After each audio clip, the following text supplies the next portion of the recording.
In the lonely deserts of 1883 New Mexico, one young rancher offered shelter to an Apache widow, never knowing she'd change his life forever. A story of silence, storms, and love that spoke without words. Like, share, and subscribe, and tell me, where are you watching from in this wild western world? Let's get started. The desert stretched endlessly gold and red beneath a bruised sky. Luke Carver had spent most of his 25 years beneath that same sky, fixing fences, tending cattle, and burying dreams in dry soil. When the storm rolled in that evening, thick, wild, and full of thunder, it was just another reminder that life out here took more than it gave. He was riding home from the far pasture when he spotted movement ahead, a lone rider hunched over, fighting the wind. At first, he thought it was a mirage, but as lightning split the clouds, he saw her, small in the saddle, strong in the shoulders, holding on like she'd done it all her life. By the time she reached his gate, her horse was near collapse, foam streaking its neck. Luke rode up fast, grabbing the reins before the animal fell. "You'll kill her riding through this," he shouted above the wind. The woman didn't flinch. "She'll live," she said, her voice low but steady. He caught a glimpse of her face beneath the wet shawl. Sharp features, dark eyes that didn't beg. He gestured toward the barn. "Get her inside." She didn't thank him, just nodded and led the horse through the mud like a soldier following orders. There was something in her bearing that silenced him. Once the storm broke full over the land, they barely made it into the cabin. Luke shut the door hard and leaned his weight against it as wind screamed through the cracks. The woman stood near the fire, dripping rainwater, her shawl heavy with dust and grief. He tossed her a blanket, unsure if she'd accept it. She caught it midair without hesitation. "You can stay till morning," he said gruffly. "Storm'll pass by then?" She nodded once, her eyes scanning the room. One bed, one chair, one man. "You live alone," she observed. "Mostly suits me that way." Luke poured coffee, watching her from the corner of his eye. She was older than he first thought. 30, maybe more, but her presence filled the small cabin in a way that made him feel younger, uncertain. "Name's Luke Carver," he said. "Sani," she replied simply. "Apache?" he asked, not as insult but as curiosity. She met his gaze squarely. "Widow," she said. "That enough?" He nodded, silent. Outside, thunder rolled, a deep growl across the plains. He pushed a mug toward her and she took it without a word. The firelight flickered over her hands, strong, scarred, and trembling just slightly from cold.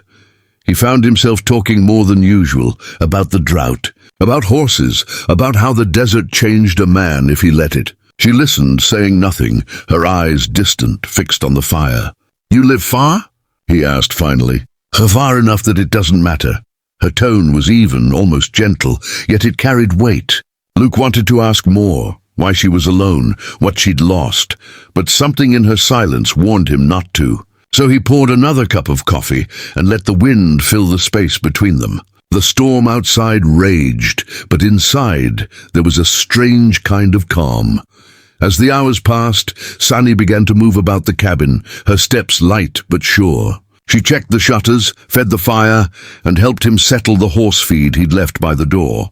She didn't ask permission, she just did what needed doing. Luke watched her, half amused, half impressed. "You take charge easy," he said. Her lips twitched faintly. "Someone has to." That small smile, quick as lightning, gone just as fast, hit him harder than the storm itself. He turned away, embarrassed by his own reaction, and busied himself with supper. It was simple fare, beans, bread, and salt pork, but she ate it with quiet gratitude, as though every bite meant something. When the fire burned low, the silence grew thicker. Luke offered her the bed, insisting he'd take the floor. "I've slept on worse," she said, shaking her head. He nodded toward the cot anyway. "Storm's bad. You need rest." For a moment she hesitated, as if considering whether she trusted him. Then with a slow nod, she sat down on the edge of the bed, folding her shawl carefully beside her. "You're a kind man, Luke Carver," she said softly. "Don't be so sure," he muttered. But the truth was, her words hit something hollow in him, a place long closed off. He stayed up late, staring into the fire. Every so often, he glanced at her. She slept lightly, one hand resting near the knife at her waist. There was no fear in her even while she slept. She looked like someone who'd fought for her peace and wasn't about to lose it again. Outside, the rain softened to a steady rhythm, and Luke felt something settle inside him too. For the first time in years, the silence didn't feel empty. It felt shared. Before he closed his eyes, he whispered a quiet thought to no one in particular. "You picked one hell of a night to ride in, Sonny." Morning came clear and cold. The air smelled of wet sage and earth. Sonny was already outside, feeding her horse, moving with the surety of someone used to hard work. Luke joined her, carrying a bucket of grain. "Storm's past," he said. "You'll have dry ground by midday." She nodded, eyes on the horizon. "Always does. Storms don't last." He studied her profile, the strength there, the calm. "You sure you got somewhere to go?" he asked. "Don't worry, Rancher," she said with a faint smirk. "I've been nowhere most my life. I can find it again." He wasn't sure what made him say it, pity, curiosity, or something deeper, but he asked, "You ever think of stopping somewhere for good?" Sani looked at him, the morning light catching in her dark eyes. "You mean settle?" "Maybe," he said. "Place like this could use another set of hands." She tilted her head, studying him. "Or another heart?" The question caught him off guard. He opened his mouth to reply, but she was already turning away, adjusting the saddle strap on her horse. For a moment he saw something behind her calm, a flicker of pain, old and buried. By noon, she had packed what little she carried. Luke stood by the fence, hands in his pockets, watching her tighten the reins. "You don't have to ride out so soon," he said. "You got a roof here, food, company." She looked at him, long and slow, her expression unreadable. "You're kind," she said again.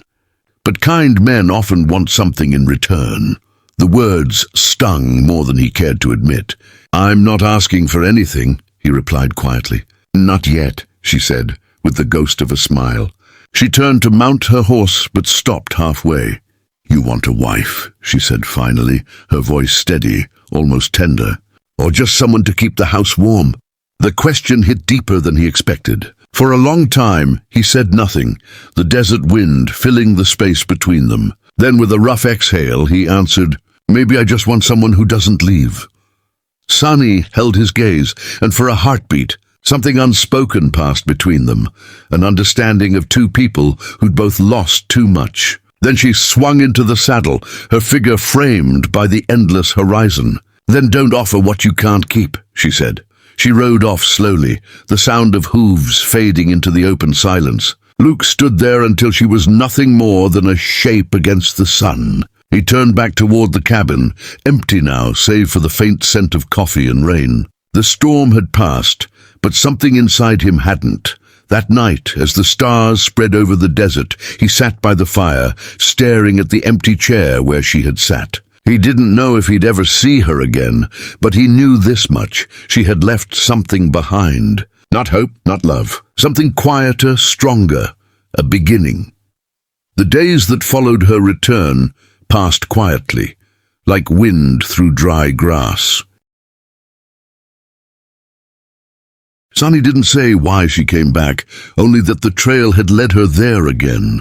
Luke didn't ask. He just handed her a cup of coffee and nodded toward the corral, where the fence needed mending. The silence between them wasn't uncomfortable anymore.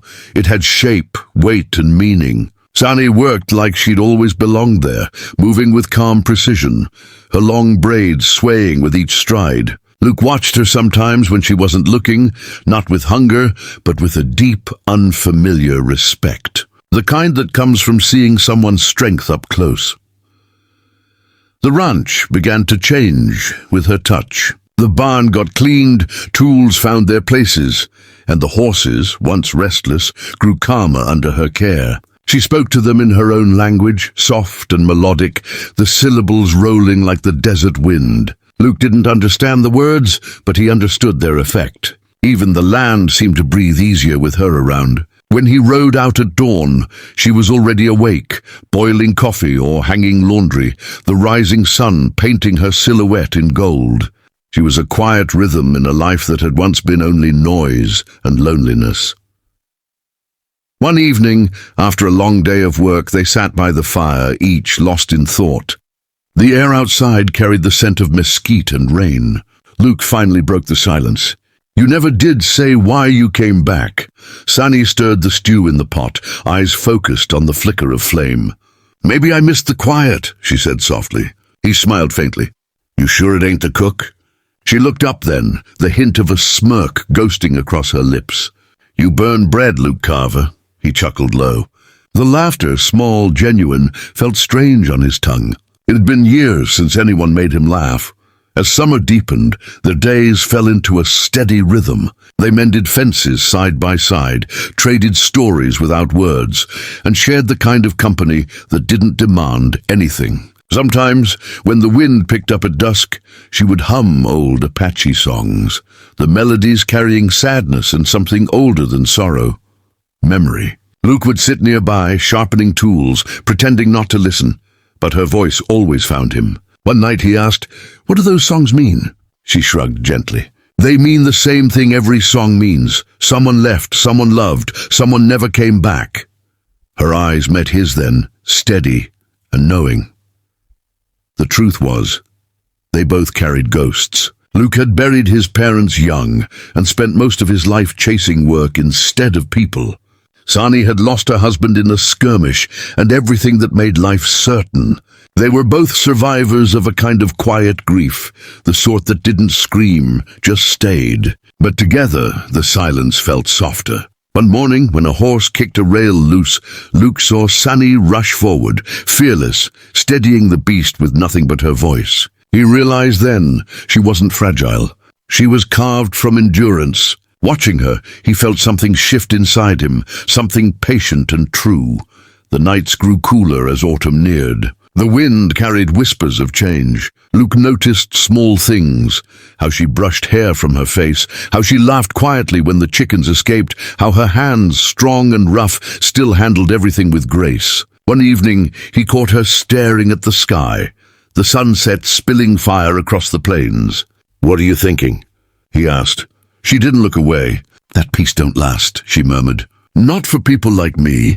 Luke stepped closer, the lantern light catching his eyes. "Maybe it does," he said softly.